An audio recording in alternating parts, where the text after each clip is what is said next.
Hello friends, welcome back to our channel. ఈరోజు మన recipe వచ్చి పల్లి టమోటా పచ్చడి అండి. చాలా టేస్టీగా పల్లీలోని కమ్మదనం, టమోటాలోని పుల్లదనం చాలా బాగుంటుంది. ఇడ్లీ, దోశ, అన్నంలోకి అయితే సూపర్ కాంబినేషన్ అండి. దీన్ని ఎలా ప్రిపేర్ చేసుకోవాలో మనం ఇప్పుడు చూసేద్దాం.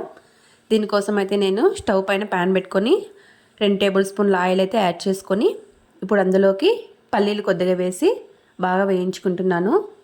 పల్లీలు ఈ విధంగా అయితే వేగిపోవాలండి. బాగా కరకరలాడుతూ వేగినప్పుడు కొద్దిగా ధనియాలు 1 టీ స్పూన్ వరకు యాడ్ చేసుకోవాలి. అలాగే 1 టీ స్పూన్ జీలకర్ర అయితే యాడ్ చేసుకోవాలి. ఈ మొత్తము చిటపటలాడిన తర్వాత పచ్చిమిర్చిలు 4 నుండి 5 వరకు హాఫ్ కట్ చేసేసి యాడ్ చేసుకోవాలండి. మీరు తినే స్పైసీని బట్టి యాడ్ చేసుకోండి. ఈ మొత్తము వేగిన తర్వాత తీసైతే పక్కనేసి ఉంచుకోవాలి. చాలా టేస్టీగా ఉంటుంది. రైస్లో కానీ, ఇడ్లీలో కానీ, వేడివేడి అన్నంలోకి, దోశకి సూపర్ కాంబినేషన్ అండి. ఈ విధంగా ప్రిపేర్ చేశారంటే ఇప్పుడు మొత్తాన్ని తీసి మిక్సీ జార్లోకి పక్కన ఉంచేసుకుంటున్నాను. ఈ మిక్సీ జార్లోకి కొద్దిగా చింతపండు, అలాగే టేస్ట్కి సరిపడా సాల్ట్ అయితే యాడ్ చేసుకొని మిక్సీ అయితే పట్టేసుకోవాలి.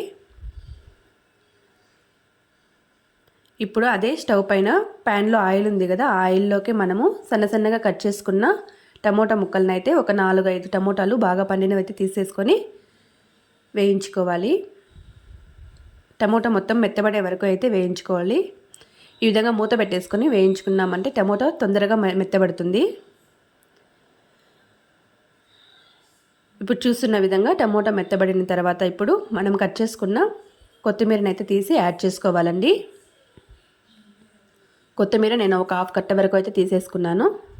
పచ్చళ్ళలో కొత్తిమీర ఫ్లేవర్ కూడా చాలా బాగుంటుంది కదా, దానికోసమని.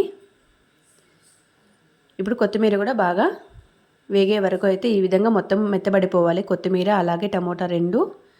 ఇప్పుడు దీన్ని తీసి ఆల్రెడీ మనం మిక్సీ పట్టేసుకొని పక్కన ఉంచుకున్న పల్లీ పచ్చడి ఉంది కదా, ఈ పల్లీల్లోకి దీన్ని కూడా యాడ్ చేసుకొని మొత్తాన్ని అయితే బరకగా మిక్సీ పట్టేసుకోవాలి. మరీ నున్నగా పట్టుకున్నా, బరకగా పట్టుకున్నామంటే టేస్ట్ బాగుంటుందండి.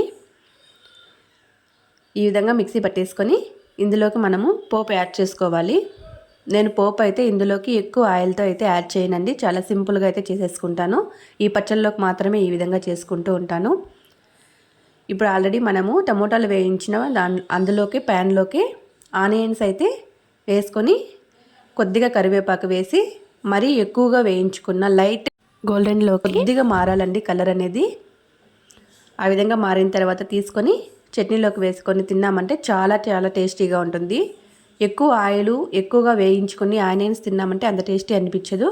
ఈ విధంగా ట్రై చేశారంటే చాలా బాగుంటుంది. ఎంత టేస్టీగా ఉంటుందంటే చూస్తుంటేనే నోరూరిపోయేలాగా ఉంటుంది. ఒకసారి ట్రై చేయండి. మీకు ఎలా కుదిరిందో కూడా కామెంట్ చేయండి. ఇలాంటి మరిన్ని వీడియోస్ కోసం జ్యోతిస్ కిచెన్ కార్నర్ని సబ్స్క్రైబ్ చేసుకోండి. అలాగే వీడియో నచ్చితే ఒక లైక్ చేయండి ఫ్రెండ్స్. ఇలా వేడి అన్నంలోకి తిన్నామంటే చాలా టేస్టీగా ఉంటుంది. పుల్లగా టమోటాలు, కమ్మదనం పల్లీలు చాలా టేస్టీగా ఉంటుంది. మీరు కూడా ఒకసారి ట్రై చేసి ఎలా కుదిరిందో కామెంట్ చేయండి. అలాగే ఇలాంటి మరిన్ని వీడియోస్ కోసం మీ సపోర్ట్ నాకు చాలా అవసరం అండి. Thanks for watching.